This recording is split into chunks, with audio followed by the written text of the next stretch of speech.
ಮಿತ್ರರೇ ನಮಸ್ಕಾರ. ಇತ್ತೀಚೆಗೆ ಪಾಕಿಸ್ತಾನ ಮತ್ತು ಇಸ್ರೇಲ್ ನಡುವೆ ಒಂದು ಸ್ಟ್ರಾಟಜಿಕ್ ಒಪ್ಪಂದ ಆಗುತ್ತೆ ಸೆಕ್ಯೂರಿಟಿದು. ಅದೇನಂತ ಹೇಳಿದ್ರೆ ಒಬ್ರ ಮೇಲೆ ಅಟ್ಯಾಕ್ ಮಾಡಿದ್ರೆ ಇನ್ನೊಬ್ರ ಮೇಲೆ ಅಟ್ಯಾಕ್ ಅಂತ ಹೇಳ್ಬಿಟ್ಟು ಕನ್ಸಿಡರ್ ಆಗುತ್ತೆ ಅಂತ. ಉದಾಹರಣೆಗೆ ಸೌದಿ ಅರೇಬಿಯಾ ಮೇಲೆ ಯಾರಾದ್ರೂ ಆಕ್ರಮಣ ಮಾಡಿದ್ರೆ ಪಾಕಿಸ್ತಾನ ತನ್ನ ಮೇಲೆ ಆಕ್ರಮಣ ಮಾಡಿದಾಗೆ, ಮತ್ತು ಪಾಕಿಸ್ತಾನದ ಮೇಲೆ ಬೇರೆ ಯಾರಾದ್ರೂ ಆಕ್ರಮಣ ಮಾಡಿದ್ರೆ ಸೌದಿ ಅರೇಬಿಯಾದ ಮೇಲೆ ಆಕ್ರಮಣ ಮಾಡಿದಾಗೆ ಅಂತ ಹೇಳ್ಬಿಟ್ಟು ಕನ್ಸಿಡರ್ ಮಾಡ್ಕೋತವೆ ಅಂತ ಹೇಳ್ಬಿಟ್ಟು. ಮಿತ್ರರೇ, ಇದರಿಂದ ಭಾರತಕ್ಕೆ ಏನು ನಷ್ಟ ಆಗುತ್ತೆ, ಆಗುತ್ತಾ ಇಲ್ವಾ, ಹೇಗಾಗುತ್ತೆ, ಮತ್ತು ಇಡೀ ಪ್ರಪಂಚವನ್ನು ಇದು ಯಾವ ರೀತಿ ಬದಲಾಯಿಸ್ತಾ ಇದೆ ಅನ್ನುವಂಥದ್ದನ್ನ ಈ ವಿಡಿಯೋದಲ್ಲಿ ನೋಡ್ತಾ ಹೋಗೋಣ. ಗೆಳೆಯರೇ, ಈ ಒಂದು ಸೌದಿ ಅರೇಬಿಯಾ ಪಾಕಿಸ್ತಾನವನ್ನ ಆಶ್ರಯಿಸೋದಕ್ಕೆ 2-3 ಮುಖ್ಯವಾದ ಕಾರಣಗಳಿದಾವೆ. ಮೊದಲನೇದೇನಂತ ಹೇಳಿದ್ರೆ, ಯಾವಾಗ ಇಸ್ರೇಲಿನ ಅಧ್ಯಕ್ಷನಾದಂತಹ ಬೆಂಜಮಿನ್ ನೆತನ್ಯಾಹು 2024 ಸೆಪ್ಟೆಂಬರ್ ನಲ್ಲಿ ಯುನೈಟೆಡ್ ನೇಷನ್ ಜನರಲ್ ಅಸೆಂಬ್ಲಿಯಲ್ಲಿ ಒಂದು ಭಾಷಣ ಮಾಡ್ತಾ ಒಂದು ಕಾನ್ಸೆಪ್ಟ್ ಅನ್ನ ತೇಳ್ಬಿಡ್ತಾನೆ. ಅದೇನಂತ ಹೇಳಿದ್ರೆ ಗ್ರೇಟರ್ ಇಸ್ರೇಲ್, ಅಖಂಡ ಭಾರತ ಅಂತ ಕಾನ್ಸೆಪ್ಟ್ ಇದೆಯಲ್ಲ, ನಾವ್ ಹೇಳ್ತೀವಲ್ಲ, ಅದು ಪಾಕಿಸ್ತಾನ, ಬಾಂಗ್ಲಾದೇಶ ಎಲ್ಲ ಇನ್ಕ್ಲೂಡ್ ಆಗುತ್ತೆ. ಹಾಗೇನೆ ಇಸ್ರೇಲ್ ಅಲ್ಲಿ ಆತ ಗ್ರೇಟರ್ ಇಸ್ರೇಲ್, ಅಖಂಡ ಇಸ್ರೇಲ್ ಆ ಒಂದು ಮ್ಯಾಪ್ ಅನ್ನ ತೋರಿಸ್ತಾನೆ. ಆ ಮ್ಯಾಪ್ ಅಲ್ಲಿ ಸೌದಿ ಅರೇಬಿಯಾನ ಕೂಡ ಇನ್ಕ್ಲೂಡ್ ಮಾಡ್ಕೋತಾನೆ. ಮಿತ್ರ, ಸೌದಿ ಅರೇಬಿಯಾಕ್ಕೆ ಫಸ್ಟ್ ಭಯ ಆದದ್ದು ಅಲ್ಲಿನೇ. ಇನ್ನ ಎರಡನೇದಾಗಿ ಹೇಳ್ಬೇಕಂತ ಹೇಳಿದ್ರೆ, ಮೊನ್ನೆ ತಾನೆ ಕತಾರ್ ಅದರ ಒಂದು ಕ್ಯಾಪಿಟಲ್ ದೋಹಾದಲ್ಲಿ ಹಮಾಸ್ ನ ಸೋಕಾಲ್ಡ್ ಲೀಡರ್ಸ್ ಅಂತ ಯಾರಿದ್ರು ಉಗ್ರರು, ಅವರ ಮೇಲೆ ಅಟ್ಯಾಕ್ ಅನ್ನ ಇಸ್ರೇಲ್ ಮಾಡ್ತು. ಇದು ಎಂತಹ ಒಂದು ದೊಡ್ಡ ವಿಷಯ ಅಂತ ಹೇಳಿದ್ರೆ, ಇನ್ನೊಂದು ದೇಶ, ಅದರಲ್ಲೂ ಒಂದು ಇಸ್ಲಾಮಿಕ್ ಲೀಡರ್ಶಿಪ್ ಅನ್ನ ವಹಿಸ್ಕೊಳ್ತಾ ಇದ್ದಂತಹ ಒಂದು ದೇಶದ ಕ್ಯಾಪಿಟಲ್ ಮೇಲೆ ಇಸ್ರೇಲ್ ಅಟ್ಯಾಕ್ ಮಾಡ್ತಲ್ಲ, ಇದು ಸೌದಿ ಅರೇಬಿಯಾಗೆ ಬಹುದೊಡ್ಡ ಒಂದು ಹೊಡೆತ ಆಗಿತ್ತು. ಇಷ್ಟೇ ಆಗಿದ್ರೆ ಪರವಾಗಿರ್ತಿರ್ಲಿಲ್ಲ. ಸೌದಿ ಅರೇಬಿಯಾದಲ್ಲಿ ಈಗ ಆ ಸೌದಿಯ ರಾಜ ಏನ್ ಮಾಡಕ್ ಹೊರಟಿದ್ದೇನೆ ಅಂತ ಹೇಳಿದ್ರೆ, ಸೌದಿಯ ಎಕನಾಮಿ ಟ್ರಾನ್ಸಿಷನ್ ಫೇಸ್ ಅಲ್ಲಿದೆ. ಸೌದಿಯವ್ರಿಗೆ ಒಂದು ಅರ್ಥ ಆಗಿದೆ, ಇಡೀ ಪ್ರಪಂಚನ ಎಲೆಕ್ಟ್ರಿಕ್ ವೆಹಿಕಲ್ ಕಡೆ ಮೂವ್ ಆಗ್ತಾ ಇದೆ. ಇನ್ನ ಮುಂದೆ ನಮ್ಮ ಪೆಟ್ರೋಲ್ ಡೀಸೆಲ್ ಯಾರೋ ತಗೊಳ್ಳೋದಿಲ್ಲ.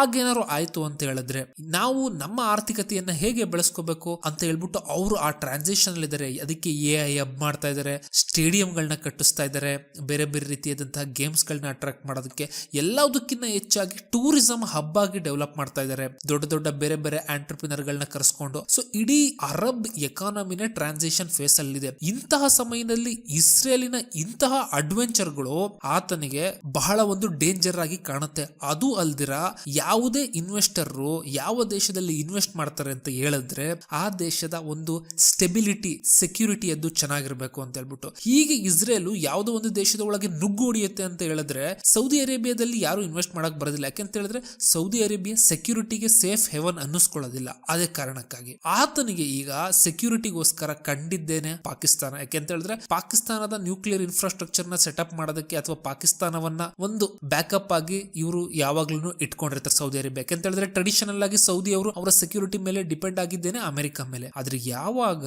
ಇಸ್ರೇಲ್ ಕತಾರಿನ ಒಳಗೋಡಿತು, ಆಗ್ಲೂ ಅಮೆರಿಕ ಏನು ಮಾತಾಡ್ಲಿಲ್ವೋ, ಇಸ್ರೇಲ್ ನ ಕಂಟ್ರೋಲ್ ಮಾಡ್ಲಿಲ್ವೋ, ಆಗ ಸೌದಿ ರಾಜನಿಗೆ ಭಯ ಬಂದು ಆತ ತನ್ನ ಸೆಕ್ಯೂರಿಟಿಯ ಒಂದು ಅಧಿಕಾರವನ್ನ ಅಥವಾ ಜವಾಬ್ದಾರಿಯನ್ನ ಪಾಕಿಸ್ತಾನಕ್ಕೆ ವಹಿಸ್ಕೊಡ್ತಾನೆ. ಮಿತ್ರರೇ, ನಾಯಿಯು ಹಸ್ದಿತ್ತು, ಅನ್ನವು ಹಳಸಿತ್ತು ಅನ್ನೋ ಹಾಗೆ ಪಾಕಿಸ್ತಾನಕ್ಕೂ ಬೇಕಾಗಿದ್ದೇನೆ. ಇದರಿಂದ ಏನಾಗುತ್ತೆ ಅಂತ ಹೇಳಿದ್ರೆ, ಪಾಕಿಸ್ತಾನದ ನ್ಯೂಕ್ಲಿಯರ್ ಅಂಬ್ರೆಲಾ ಮತ್ತು ಪಾಕಿಸ್ತಾನದ ಸೇನೆ ಸೌದಿ ಅರೇಬಿಯನ್ ಕಾದ್ರೆ ಪಾಕಿಸ್ತಾನಕ್ಕೆ ಏನ್ ಲಾಭ ಅಂತ ಹೇಳಿದ್ರೆ, ಪಾಕಿಸ್ತಾನದ ಒಂದಿಷ್ಟು ಹಣಕಾಸು ಅಥವಾ ಸಾಲ ಅಥವಾ ರೆಗ್ಯುಲರ್ ಅವ್ರ ಎಕಾನಮಿಯನ್ನ ಮ್ಯಾನೇಜ್ ಮಾಡೋದಕ್ಕೆ ಸೌದಿ ಅರೇಬಿಯಾದಿಂದ ಒಂದಿಷ್ಟು $billion ಇನ್ವೆಸ್ಟ್ಮೆಂಟ್ ಸಿಗುತ್ತೆ. ಹಾಗಿದ್ದ ಮಟ್ಟಕ್ಕೆ ಏನಾದ್ರೂ ಇಸ್ರೇಲ್ ಸೌದಿ ಅರೇಬಿಯಾದ ಮೇಲೆ ಅಟ್ಯಾಕ್ ಮಾಡ್ತು ಅಂತ ಇಟ್ಕೊಂಡಿದ್ದ ಮಾತ್ರಕ್ಕೇನೆ ಪಾಕಿಸ್ತಾನದ ಒಂದು ನ್ಯೂಕ್ಲಿಯರ್ ಅನ್ನ ಸೌದಿ ಅರೇಬಿಯಾ ಇಸ್ರೇಲ್ ಮೇಲೆ ಬಳಸೋದಿಲ್ಲ. ಅದು ಸಾಧ್ಯನೂ ಇಲ್ಲ. ಯಾಕೆಂತ ಹೇಳಿದ್ರೆ ಪಾಕಿಸ್ತಾನದ ನ್ಯೂಕ್ಲಿಯರ್ ಫೆಸಿಲಿಟಿಯಿಂದ ಒಂದಿಷ್ಟು ನ್ಯೂಕ್ಲಿಯರ್ ಗಳು ಸಣ್ಣ ಮಟ್ಟಿಗೆ ಅಳ್ಳಾಡಿದ್ರೂ ಕೂಡ ಅವುಗಳು ನೇರವಾಗಿ ಅಮೆರಿಕದ ಒಂದು ಕಣ್ತಪ್ಸಿ ಏನು ಮಾಡೋದಕ್ಕೆ ಆಗೋದಿಲ್ಲ. ಕೇವಲ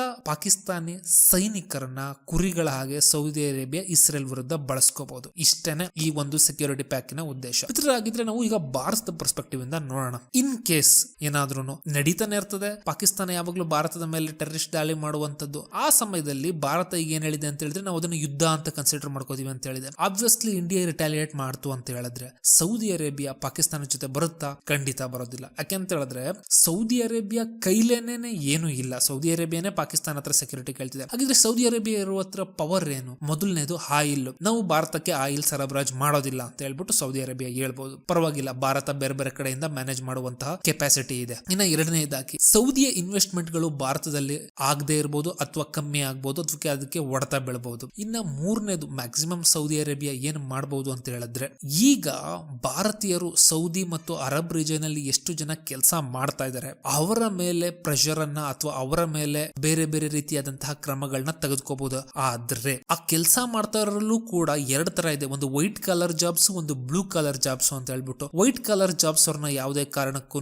ಸೌದಿ ಅರೇಬಿಯಾ ಮುಟ್ಟಲ್ಲ. ಯಾಕೆಂತ ಹೇಳಿದ್ರೆ ಸೌದಿ ಅರೇಬಿಯಾ ಟ್ರಾನ್ಸಿಷನ್ ಎಕಾನಮಿ ಆಗಿದೆ ಈಗ ಅಂತ ಹೇಳಿದ್ರೆ. ಅದು ಅವರ ಡಿಪೆಂಡೆನ್ಸಿಯನ್ನ ಕಂಪ್ಲೀಟ್ ಪೆಟ್ರೋಲ್ ಇಂದ ಟೆಕ್ನಾಲಜಿ ಮೇಲೆ ಮಾಡ್ಕೋತಾ ಇದ್ದಾರೆ. ಟೆಕ್ನಾಲಜಿ ಮೇಲೆ ಮಾಡ್ಕೊಳ್ಳೋದಕ್ಕೆ ಅಫ್ಕೋರ್ಸ್ ಅವ್ರಿಗೆ ಭಾರತೀಯರಿಗಿನ್ನ ಇನ್ಯಾವ ರಿಸೋರ್ಸಸ್ ಬೇಕು ಟೆಕ್ನಾಲಜಿಯಲ್ಲಿ ಬದಲಾಗೋದಕ್ಕೆ ಒಂದು. ಇನ್ನ ಎರಡನೇದಾಗಿ ಬ್ಲೂ ಕಲರ್ ಮೇಲೆ, ಬ್ಲೂ ಕಲರ್ ಅಂತ ಹೇಳಿದ್ರೆ ಈ ಟ್ಯಾಕ್ಸಿ ಡ್ರೈವರ್, ಈ ಡೊಮೆಸ್ಟಿಕ್ ಹೆಲ್ಪ್, ಹೋಮ್ ಕೀಪಿಂಗ್ ಗಳು ಈ ಕೆಲಸ ಮಾಡ್ತಾರಲ್ಲ, ಇವ್ರ ಮೇಲೆ ತೋರಿಸ್ತಾರೆ. ಇವ್ರ ಮೇಲೆ ತೋರಿಸಿ ಇವರ ವರ್ಕ್ ಫೋರ್ಸ್ ಅನ್ನ ರಿಪ್ಲೇಸ್ ಮಾಡಕ್ಕೆ ಪಾಕಿಸ್ತಾನಿ ಮತ್ತು ಬಾಂಗ್ಲಾದೇಶದವರು ತುದಿಗಾಲಲ್ಲಿ ನಿಂತಿದ್ದಾರೆ. ಇನ್ಫ್ಯಾಕ್ಟ್ ಪಾಕಿಸ್ತಾನದವರು ಸೌದಿ ಅರೇಬಿಯಾ ಮೇಲೆ ಪ್ರೆಷರ್ ಇರಬಹುದು, ನೀವು ಭಾರತೀಯರು ಬ್ಲೂ ಕಲರ್ಸ್ ವರ್ಕರ್ಸ್ ಯಾರ್ಯಾರಿದ್ದಾರೆ, ಎಸ್ಪೆಷಲಿ ಈ ಕೇರಳ ಆರಿಜಿನ್ ಇಂದ ಮೈಗ್ರೇಟ್ ಆದವ್ರನ್ನ ವಾಪಸ್ ಭಾರತಕ್ಕೆ ಕಳಿಸ್ಬಿಡಿ, ಅದ್ರ ಬದಲು ನಮ್ಮ ಪಾಕಿಸ್ತಾನಿ ವರ್ಕರ್ಸ್ ಗಳು ನಿಮ್ಮ ದೇಶದಲ್ಲಿ ಬಂದು ಕೆಲಸ ಮಾಡ್ತಾರೆ. ಅಥವಾ ಬಾಂಗ್ಲಾದೇಶ್ ಕೂಡ ಕೈ ಜೋಡಿಸಿ ನಮ್ಮ ಬಾಂಗ್ಲಾದೇಶದ ವರ್ಕರ್ ಕೂಡ ನಿಮ್ಮ ಸೌದಿ ಅರೇಬಿಯಾದಲ್ಲಿ ಬಂದು ಕೆಲಸ ಮಾಡ್ತಾರೆ. ಈ ರೀತಿಯಾದಂತಹ ಒಂದು ಪೆಟ್ಟನ್ನ ಮ್ಯಾಕ್ಸಿಮಮ್ ಸೌದಿ ಅರೇಬಿಯಾ ಕೊಡಬಹುದು. ಮಿತ್ರರೇ, ಹಾಗೆ ನೋಡ್ತು ಅಂತ ಹೇಳಿದ್ರೆ ಭಾರತ ಮತ್ತು ಸೌದಿ ಅರೇಬಿಯಾದ ರಿಲೇಶನ್ಶಿಪ್ ಇತ್ತೀಚೆಗೆ ಇಷ್ಟರ ಮಟ್ಟಿಗೆ ಸುಧಾರಿಸಿತು ಅಂತ ಹೇಳಿದ್ರೆ, ಎಂತಹ ಸಮಯದಲ್ಲೂ ಕೂಡ